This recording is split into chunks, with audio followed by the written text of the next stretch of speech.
Sungguh biadab perbuatan pria lanjut usia di Kecamatan Sukarami, Kota Palembang. Ia nekat melakukan tindakan asusila ke siswi sekolah dasar yang berusia 10 tahun. Pria itu adalah Tego, 70 tahun, warga Jalan Harun Sohar, Kecamatan Sukarami, Kota Palembang, yang kesehariannya seorang pembantu marbot masjid di dekat kediamannya.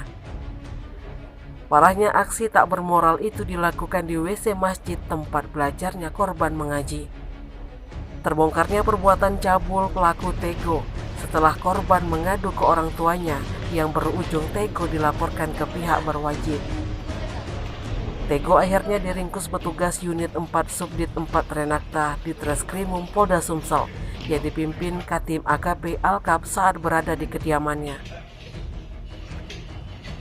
Saat dilakukan pemeriksaan, Tego mengakui perbuatannya yang tak bermoral itu sebanyak 5 kali dengan cara mengiming-imingi korban sejumlah uang, di mana tersangka dengan paksaan mengajak korban masuk ke dalam WC masjid, tepatnya menjadi marbot untuk memuaskan birahinya tersebut.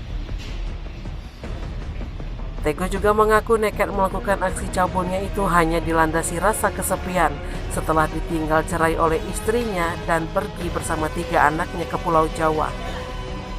Sementara itu, Direktur Ditreskrimum Polda Sumsel Kombes Pol Anwar Reksawijojo melalui Kasubdit 4 Renakta Ditreskrimum Polda Sumsel Kompol Tri Wahyudi membenarkan penangkapan terhadap pria lansia cabul tersebut. Atas ulahnya, Tego disangkakan melanggar UU Perlindungan Anak Nomor 35 Tahun 2009, Pasal 76 dengan ancaman hukuman 5 tahun dan maksimal 15 tahun penjara. Bersama dengan Tego, polisi mengamankan barang bukti berupa 1 lembar pakaian gamis dan celana panjang milik korban, 1 lembar kemeja serta celana panjang milik tersangka. Tim Liputan Sumsel Update TV melaporkan.